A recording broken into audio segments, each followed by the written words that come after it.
Welcome students, हम बात करेंगे प्रॉब्लम की जो कि related to properties of determinants हैं। मतलब हमारे पास कुछ क्वेश्चंस हैं यहाँ पे, अगर आप देखें तो इसमें लिखा हुआ है prove the following identities. Identities जो है वो ऐसी इक्वेशंस होती हैं जो उनमें वेरिएबल्स शामिल है उसकी तमाम वैल्यू के लिए वो ट्रू होती है। मतलब आप उसमें कोई भी नंबर वेरिएबल की जगह रिप्लेस कर देंगे, ठीक है, तो वो उसकी लेफ्ट हैंड साइड उस इक्वालिटी की और राइट हैंड साइड बराबर आ जाएगी। ये तो आइडेंटिटीज, अब ये आइडेंटिटीज हैं, ठीक है। अब हमने ये प्रूव करना है कि जो लेफ्ट हैंड साइड पे हमें जो एक डिटर्मिनेंट नजर आ रहा है ये इस राइट हैंड साइड पे जो ये फैक्टराइज फॉर्म में एक एक्सप्रेशन लिखा हुआ है ये इसके बराबर है, ठीक है जी। अब इसको हम कैसे जो है वो इसके बराबर शो कर सकते हैं। मैं जो डिटर्मिनेंट्स की प्रॉपर्टीज हैं उनको भी यहाँ पर जो है वो यूज करूंगा, ठीक है। आपसे मैं शेयर भी करता हूँ इसे। देखें, इसमें ये तो सबसे पहले हम लेफ्ट हैंड साइड कंसीडर करेंगे और इस डिटर्मिनेंट को लिख देंगे, ठीक है। अब इसको मैं अपनी आसानी के लिए इसको मैंने जब एवेल्युएट करना है या एक्सपेंड करना है मैंने इसको, तो मैं अगर फर्स्ट रो से इसे एक्सपेंड करने जा रहा हूँ तो इसमें 1 1 1 1 है, ठीक है। मैं चाहता हूँ चलें यहाँ भी 0 आ जाए, यहाँ भी 0 आ जाए, ताकि मेरे पास एक ही एंट्री हो जो कि नॉन ज़ीरो हो, और उससे मुझे ये होगा फायदा कि मेरी ये जो डिटर्मिनेंट की वैल्यू है वो बहुत जल्द में फाइंड कर सकता हूँ, ठीक है। इसके लिए मुझे इन 1 को 0 बनाना है, और इसके लिए मैं क्या करूंगा कि इसमें मैं कॉलम ऑपरेशन अप्लाई कर लूंगा, ठीक है। हम जानते हैं कि अगर दो कॉलम्स को आपस में ऐड कर दिया जाए, ठीक है, या 3 कॉलम्स, मतलब इस तरह से 2 और मजीद कॉलम्स को ऐड कर दिया जाए या रोज को, तो इससे डिटर्मिनेंट के आंसर पर कोई फर्क नहीं पड़ता। तो कॉलम 1 में से कॉलम 2 को सब्ट्रैक्ट कर रहे हैं और साथ में हम कॉलम 2 में से कॉलम 3 को सब्ट्रैक्ट कर रहे हैं, ठीक है जी। तो देखें, जो कॉलम 3 है वो एज इट इज रहेगा। सबसे पहली बात, हम इस डिटर्मिनेंट के सिंबल को यहाँ पे शो कर देते हैं। यहाँ पे अगर स्ट्रेट नहीं लाइन शो हो रही तो आप इसे इग्नोर कीजिएगा। अब देखें जी, यहाँ पे कॉलम 1 में से कॉलम 2, मतलब इस 1 में से ये 1 माइनस कर दें, 0 आएगा।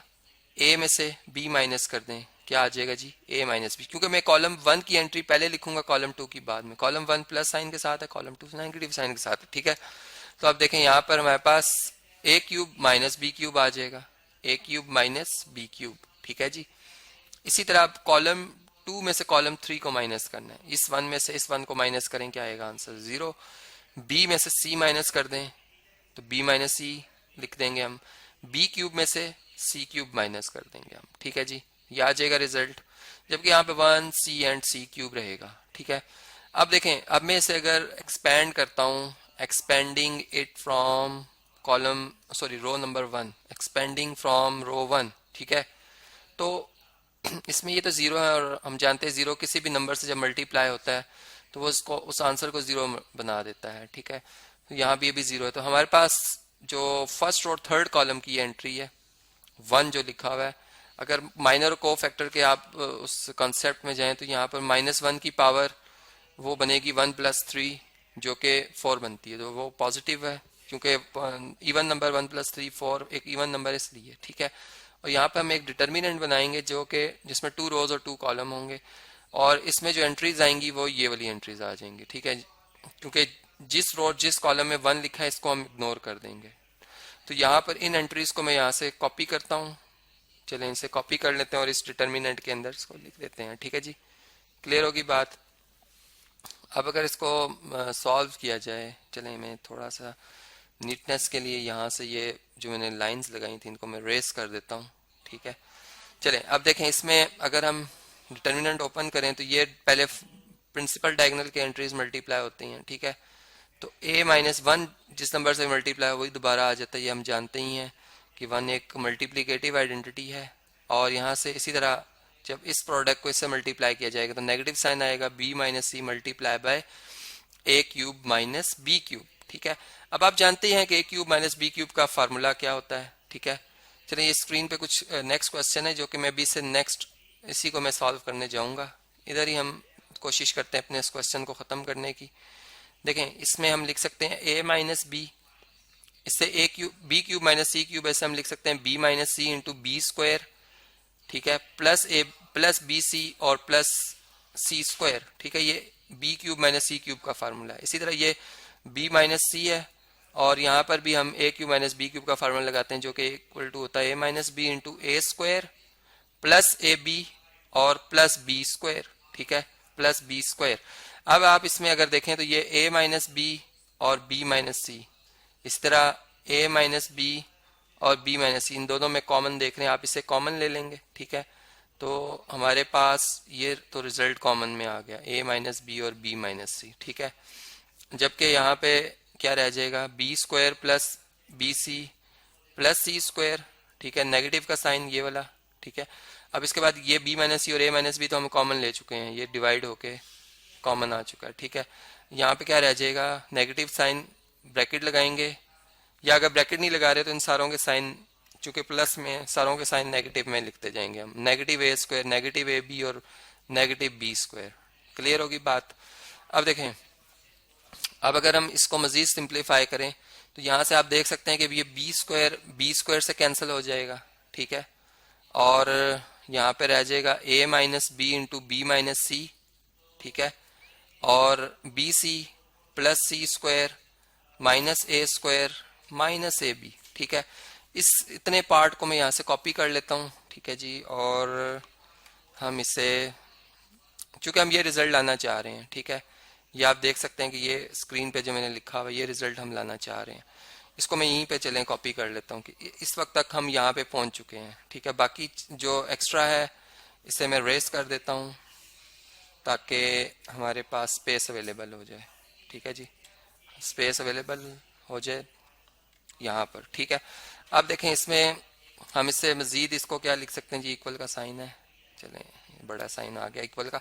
अब a minus b, b minus c, ये प्रोडक्ट फॉर्म में। अच्छा, अब यहाँ से अगर आप देखें तो ये c इन दोनों टर्म्स में मौजूद है, अगर c कॉमन ले लिया जाए तो यहाँ पे b प्लस सी रह जाएगा, ठीक है। और बल्कि चलें इसमें हम थोड़ा सा रीअरेंज करते हैं, यहाँ पर हमारे पास वो फॉर्म नहीं बन रही जो हम चाह रहे थे। चलें हम ऐसा करते हैं कि बी सी माइनस माइनस, इसमें अगर आप देखें तो ए बी, इसमें से हम b कॉमन लिख सकते हैं, मतलब c माइनस ए आएगा, और ये c square minus a square लिखा हुआ है, ठीक है। मतलब इस टर्म को उठाकर इस जगह पे लिख दिया, इसको इसकी जगह लिख दिया है, ठीक है। और नेगेटिव ए बी को मैंने यहाँ पर इस तरह से चेंज किया है, ठीक है जी। या चलें सिंपल आप यूँ देख लें कि ए बी को मैंने सी स्क्वायर की जगह लिखा है। अब देखें इसमें हमारे पास अब जो कॉमन बन रहे हैं इनमें a minus B minus C as it is आएगा। अच्छा जी, अब यहाँ से अगर हम देखें तो ये b और b कॉमन है, ये b कॉमन ले लें तो c माइनस ए आ जाएगा। और यहाँ से अगर आप देखें तो ये फार्मूला है c minus A into C plus A का, मतलब a square minus B square equal होता है a plus B into A minus B, ठीक है। तो ये एक दफ़ा प्लस एक दफ़ा माइनस फॉर्म में लिखा जाएगा। अब a माइनस बी माइनस सी, और यहाँ से आप देखें तो ये c माइनस ए इन दोनों टर्म्स में कॉमन है, आप c माइनस ए कॉमन ले लें, यहाँ पे क्या रह जाएगा b, ये प्लस साइन, ठीक है, ये यहाँ पे मैंने लिख दिया है, और ये c प्लस ए, जिसको आप तरतीब में भी लिख सकते हैं, एसोसिएटिव लॉ भी होल्ड करता है, कम्यूटेटिव लॉ भी होल्ड करता है, ठीक है, अंडर एडिशन, तो हम इसको तरतीब में लिख सकते हैं a प्लस बी प्लस सी। तो ये वही रिजल्ट आ गया जो कि हमने राइट साइड पे अगर आप देखें तो ये प्रूव करना था, ये देख सकते हैं आप राइट हैंड साइड। तो ये इस तरह से लेफ्ट हैंड साइड का आंसर राइट हैंड साइड के इक्वल आ गया, ये रिजल्ट हमारा प्रूव्ड हो गया है, ठीक है जी। इसी तरह इससे नेक्स्ट भी क्वेश्चंस है हमारे पास कुछ, अगर चलें जो अभी इससे नेक्स्ट मैंने लिखा हुआ ये डिटर्मिनेंट इस डिटर्मिनेंट के इक्वल कैसे हो सकता है, ठीक है। चलें इसकी अगर हम लेफ्ट हैंड साइड कंसीडर करते हैं, ठीक है, ये लेफ्ट हैंड साइड है हमारी, और इस पे हम डिटर्मिनेंट्स की प्रॉपर्टीज को अप्लाई करते हैं, ठीक है। ये कॉपी मैंने कर लिया है। देखें अब इसमें अगर मैं यूं कर लूं कि जो इसमें ये कॉलम नंबर 3 आपको नजर आ रहा है, ठीक है, इसको अगर मैं, या चले हम ऐसा करते हैं कि इसको फर्स्ट रो को जो है मल्टीप्लाई करते हैं a से, सेकंड को b से, थर्ड को c से, ठीक है, क्योंकि हमें a स्क्वायर लाना है। a स्क्वायर इसको बनाया जा सकता है जो कि a से ही मल्टीप्लाई करने से, ये b से और ये c से होगा, ठीक है। तो हम इस कंडीशन को देखते हुए ऐसा कर रहे हैं, तो बाय मल्टीप्लाइंग एंड डिवाइडिंग, जिससे मल्टीप्लाई कर रहे हैं उसी से डिवाइड भी कर रहे हैं, ठीक है। Dividing row 1 by a, row 2 by b and row 3 by c we get, ठीक है।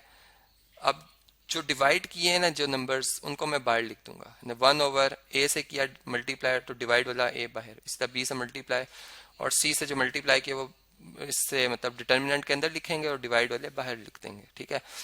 तो ये जब a से मल्टीप्लाई किया मैंने रो 1 को, तो ये a स्क्वायर और ये abc बन जाएगा। इसी तरह ये b स्क्वायर और ये abc, ठीक है। इसी तरह ये c स्क्वायर, ये abc। अब आप देखें तो ये जो कॉलम 3 है इसमें से abc कॉमन लिया जा सकता है, ठीक है। तो हम यहाँ पे लिख देंगे taking common abc from column number 3, ठीक है। तो हमें क्या रिजल्ट मिल जाएगा जी, चलें कॉलम नंबर 3 से अगर हम इसको लिख लेते हैं तो ए बी सी ये कॉमन में बाहर आ जाएगा, और जो पहले वाला ए बी सी वो मौजूद था। यहाँ पे a, यहाँ पे b, यहाँ पे c, यहाँ पे a स्क्वायर, यहाँ पे b स्क्वायर और यहाँ पे c स्क्वायर, जबकि यहाँ पे 1 1 एंड 1 आ जाएगा, ठीक है। और ये a b c से कैंसिल। अब देखें जो रिजल्ट हम लाना चाह रहे हैं, अगर आप इसको देखें तो उसमें 1 1 मतलब ये वाला, इसमें ये वाला जो कॉलम है, चले मैं अभी उसमें आपको समझा दूंगा। ये बेसिकली लिखा हुआ है कॉलम 1 जो है वो इस जगह पे लिखा हुआ, कॉलम 3 की जगह पे, ठीक है। कॉलम 2 जो 3 है वो 2 की जगह पे लिखा हुआ है, और जो ये वाला कॉलम है 2 वो 1 की जगह लिखा हुआ है, ठीक है। अब हमने इनकी जगह चेंज करनी, मतलब एक दफ़ा अगर एक कॉलम को दूसरे कॉलम से इंटरचेंज करें तो नेगेटिव साइन आता है, और 2 दफ़ा इंटरचेंज करेंगे तो नेगेटिव पहले का और फिर बाद का नेगेटिव, तो वो पॉजिटिव ही बन जाएगा, ठीक है। तो अब मैं ये मतलब इस तरह से आपको मैंने बता तो दिया कि कॉलम्स इंटरचेंज हो रहे हैं, ठीक है, बाय इंटरचेंजिंग, स्पेलिंग थोड़े से गलत हो रहे हैं मुझसे, बाय इंटरचेंजिंग द कॉलम्स, ठीक है। क्योंकि 2 दफ़ा कॉलम्स को इंटरचेंज किया गया है, तो we get the required result, ठीक है। टाइम शॉर्ट होने की वजह से मैं आपके लिए असाइनमेंट दे रहा हूँ, आप इसे चूंकि प्रॉपर्टीज में ऑलरेडी बता चुका हूँ, आप इसको देख लीजिएगा, ये आ जाता है रिजल्ट, ठीक है। इस तरह से हमारी राइट हैंड साइड फिर आ जाएगी इसके बाद, इस प्रोसेस के बाद। इसी तरह से नेक्स्ट क्वेश्चन असाइनमेंट है, ये मैंने स्क्रीन पे शो कर दिया, जैसे मैंने फर्स्ट क्वेश्चन सॉल्व किया था इसी तरह आप इसको करेंगे, और फिर मतलब इसे चेक कर सकते हैं, देख सकते हैं, और अगर कोई प्रॉब्लम हो तो आप दोबारा वीडियो को शुरू से जो है वो देख सकते हैं प्ले करके कि किस तरह से मैंने वो स्टेप्स समझाए थे।